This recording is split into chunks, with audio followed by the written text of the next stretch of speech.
안녕하세요, 시청자 여러분. 어젯밤 꿈에서 본 그 광경이 아직도 생생해서 지금도 손이 떨리고 있거든요. 예비 신랑과 함께 집으로 들어가려는데 갑자기 하얀 뱀이 나타나서 그 사람의 손을 콱. 죄송합니다. 너무 앞서 말씀드렸네요. 처음부터 차근차근 말씀드려야겠어요. 제 이름은 김소영이고요. 올해 31살입니다. 대전에서 직장 생활을 하고 있고요. 오늘 제가 들려드릴 이야기는 저희 외할머니에 관한 것입니다. 돌아가신 지 벌써 4년이 되었는데 아직도 할머니께서 저를 지켜보고 계신 것 같아요. 저희 외할머니 성함은 박순덕이셨어요. 충남 공주 쪽에서 만신으로 활동하셨죠. 그 일대에서는 정말 유명하셨습니다. 동네 사람들 사이에서는 순덕이네 만신한테 가면 안 풀어주는 일이 없다는 소문이 돌 정도였거든요. 외할머니 댁 마당 한쪽에는 작은 신당이 있었는데요. 어린 마음에는 정말 무서운 공간이었습니다. 신당 안에는 크고 작은 신상들이 빼곡히 모셔져 있었어요. 그리고 제일 안쪽 정중앙에는 하얀 치마 저고리를 입은 여인의 신상이 계셨죠. 외할머니께서는 그분을 우리 할매라고 부르셨어요. 매일 새벽 4시면 외할머니께서는 신당에서 정화수를 떠놓고 기도를 올리셨습니다. 그 기도 소리가 새벽 정적을 뚫고 들려오면 저는 이불을 머리끝까지 덮고 웅크리고 있곤 했어요. 외할머니의 굿하는 모습은 지금 생각해도 소름이 돋습니다. 화려한 색동 저고리에 빨간 치마, 그리고 머리에는 큰 꽃을 꽂고 징과 꽹과리를 치며 춤을 추시는 모습은 마치 다른 사람 같았어요. 평소에 다정하시던 할머니와는 전혀 달랐죠. 외할머니께서는 항상 굿할 때는 절대 신당 근처에 오면 안 된다고 당부하셨어요. 호기심이 많던 저는 몇 번 몰래 엿보려고 했지만 정말 무서워서 끝까지 보지는 못했습니다. 하지만 굿을 하지 않을 때의 외할머니는 정말 다정하고 따뜻하셨어요. 특히 저를 무척이나 예뻐해 주셨죠.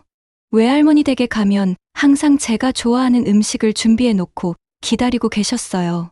호박죽, 단팥죽, 그리고 직접 만드신 호떡과 쫄깃한 인절미. 지금도 그 맛을 잊을 수가 없습니다. 여름 저녁이면 마당에 돗자리를 깔고 함께 누워서 별을 보곤 했어요. 외할머니께서는 저기 저 별들이 우리를 지켜보고 있다고 할머니가 없어도 저 별들이 소영이를 지켜줄 거라고 말씀하셨어요. 그때는 그냥 할머니의 다정한 말씀으로만 생각했는데 지금 돌이켜보니 정말 예언 같았어요. 제가 초등학교 3학년이었던 여름날의 일입니다. 가족들과 함께 공주 근처의 유명한 계곡으로 물놀이를 가기로 했어요. 그런데 출발하기 전날 밤 외할머니께서 갑자기 전화를 하셨어요. 밤새 꿈이 이상했다고, 자꾸 물이 나오고 소영이가 울고 있는 게 보였다고 하시면서 조심하라고 당부하셨어요. 엄마는 대수롭지 않게 여기셨지만 외할머니께서는 계속 걱정을 하셨죠. 소영이 혼자 물가에 가지 못하게 하고 꼭 어른이 옆에 붙어 있어야 한다고요. 다음 날 계곡에 도착했을 때 정말 날씨가 좋았어요. 맑은 하늘, 시원한 물, 완벽한 물놀이 날씨였죠. 저는 신이 나서 물속으로 뛰어들었습니다. 그런데 문제는 제가 수영을 잘 못했다는 거였어요. 얕은 곳에서 놀다가 조금 더 깊은 곳으로 가보고 싶어서 발을 뻗었는데 갑자기 바닥이 없어졌어요. 물을 삼키면서 허우적거렸는데 정말 죽는 줄 알았어요. 그 순간 머릿속에 누군가의 목소리가 들렸습니다. 소영아, 팔을 위로 쭉 뻗어라. 정말 신기한 일이었어요. 그 말을 듣고 팔을 위로 뻗었는데 마치 누군가가 저를 끌어올려주는 것 같았어요. 그리고 아빠가 달려와서 저를 구해주셨죠. 그날 집에 돌아가서 외할머니께 전화를 드렸더니 할머니가 다 알고 있었다고 하시면서 앞으로는 할머니 말을 잘 들어야 한다고 하셨어요. 그때부터 저는 외할머니의 말씀을 무시할 수 없게 되었어요. 중학교 2학년 때였습니다. 당시 인기 있던 아이돌 그룹 콘서트가 서울에서 열린다고 해서 친구들과 함께 가기로 약속했어요. 표도 벌써 구해놨고 저는 정말 기대에 부풀어 있었죠. 그런데 엄마가 외할머니께 말씀을 했나 봐요. 토요일 아침 일찍 외할머니께서 전화를 하셨어요. 오늘 서울 가는 거 절대 안 된다고. 꿈에 백구렁이가 나왔다고 안 좋은 일이 있을 거라고 하시면서요. 저는 당연히 반대했죠. 표도 벌써 샀고 친구들한테 뭐라고 하냐고요. 하지만 외할머니께서는 정말 화를 내셨어요. 평소에 한 번도 큰 소리를 내지 않으시던 분이 그렇게 호통을 치시니까 정말 무서웠거든요. 결국 엄마께서도 외할머니 말씀을 들으시라고 하셨고 저는 울면서 친구들에게 못 간다고 연락을 드렸습니다. 친구들은 이해할 수 없다는 반응이었고 저도 너무 속상해서 하루 종일 방에서 울었어요. 그런데 일요일 아침 뉴스에서 충격적인 소식이 나왔어요. 어제 서울로 향하던 고속버스가 다중 추돌 사고를 당해 승객 다수가 중경상을 입었다는, 바로 제가 타려던 그 버스였어요. 민정인에도 다행히 큰 부상은 없었지만 몇 명의 승객들이 심하게 다쳤다는 소식을 들었어요. 그날 외할머니께 전화를 드렸더니 우리 소영이가 다치는 걸 할머니가 어떻게 가만히 놔두겠냐고, 앞으로도 할머니 말 잘 들어야 한다고 하셨어요. 그 일들 이후로 저는 외할머니의 예언을 완전히 믿게 되었어요. 외할머니께서는 가끔씩 당신의 꿈 이야기를 해주시곤 했습니다. 할머니한테는 특별한 친구가 있다고 하시면서 백구렁이라는 하얀 뱀에 대한 이야기를 해주셨어요. 그 친구가 할머니 꿈에 나타나서 여러 가지를 알려준다는 거였죠. 저는 뱀이라고 하니까 무섭지 않냐고 물어봤는데 외할머니께서는 그 친구는 우리를 지켜주는 선한 영물이라고 하시면서 위험한 일이 생기면 꿈에 나타나서 미리 알려준다고 하셨어요. 외할머니께서는 백구렁이가 나오는 꿈에 대해 자주 말씀해 주셨어요. 백구렁이가 머리를 치켜들고 있으면 좋은 일이 생길 징조고 몸을 웅크리고 있으면 조심해야 한다는 뜻이라고요. 제가 계곡이랑 버스 사고 때도 백구렁이가 알려준 거냐고 물어보니 그렇다고 하시면서 그때마다 꿈에 나타나서 소영이가 위험하다고 알려줬다고 하셨어요. 어린 마음에는 신기하기도 하고 무섭기도 했지만 외할머니를 믿었기 때문에 그냥 그런가 보다 했어요.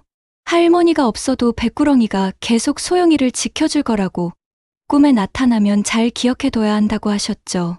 그때는 정말 그럴까 하는 호기심 반, 두려움 반이었는데 지금 와서 보니 외할머니께서 미리 준비시키고 계셨던 것 같아요. 그 이후로도 크고 작은 일들이 몇 번 더 있었어요. 고등학교 입시를 앞두고 있을 때였는데 외할머니께서 갑자기 전화를 해서 다음 주 화요일에는 절대 자전거 타지 말라고 하셨어요. 꿈에 소영이가 넘어지는 걸 봤다고 하시면서요. 그 화요일 정말 자전거를 탔다면 큰 사고가 날 뻔했어요. 학교 앞 내리막길에서 브레이크가 고장 났거든요. 다행히 외할머니 말씀을 들어서 그날은 걸어갔던 거죠. 또 한 번은 친구 생일 파티에 가려고 했는데 외할머니께서 오늘은 일찍 집에 와야 한다고, 늦으면 안 된다고 하셨어요. 그날 파티에서 일찍 나왔는데 나중에 들어보니 한 친구의 장난으로 불이 옮겨 큰 불이 났었다고 하더라고요. 만약 그때 있었다면 정말 큰일 날 뻔했어요. 이런 일들이 계속 반복되면서 저는 외할머니를 거의 신처럼 믿게 되었어요. 친구들도 저희 할머니 이야기를 신기해했죠. 복권 번호도 알려주시면 안 되냐고 농담 삼아 물어보는 친구들도 있었는데 외할머니께서는 항상 말씀하셨어요. 할머니가 받은 이 능력은 가족을 지키라고 주신 거라고, 다른 욕심 부리면 안 된다고요. 고등학교를 졸업하고 대학에 입학하면서 저는 외할머니 댁에 자주 가지 못하게 되었어요. 하지만 전화로라도 자주 안부를 묻곤 했죠. 외할머니께서는 항상 할머니는 잘 지내고 있으니까 소영이만 건강하면 된다고 하셨어요. 대학교 1학년 겨울방학 때 외할머니께서 평소와 다르게 말씀하셨어요. 할머니가 늙었나 보다고, 요즘 꿈이 잘 안 보인다고요.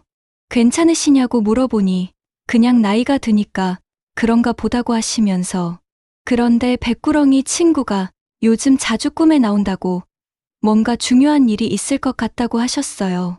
그때는 그냥 넘어갔었는데 지금 생각해보니 그때부터 외할머니께서 뭔가 느끼고 계셨던 것 같아요. 대학교 2학년이 되면서 외할머니의 건강이 나빠지기 시작했어요. 오랜 세월 굿을 하시면서 무리를 많이 하셨던 거죠. 엄마의 전화를 받고 급하게 병원으로 달려갔어요. 병실에 누워 계신 외할머니를 보니까 마음이 너무 아팠습니다. 할머니는 소영이 보러 멀리서 고생했다고 하시면서 할머니가 빨리 나와서 소영이한테 맛있는 거 해줄 거라고 하셨어요. 하지만 외할머니의 얼굴에서는 예전의 생기를 찾아볼 수 없었어요. 뭔가 불길한 예감이 들기 시작했습니다. 그리고 그로부터 몇 개월 후, 제 인생에서 가장 잊을 수 없는 밤이 찾아왔어요.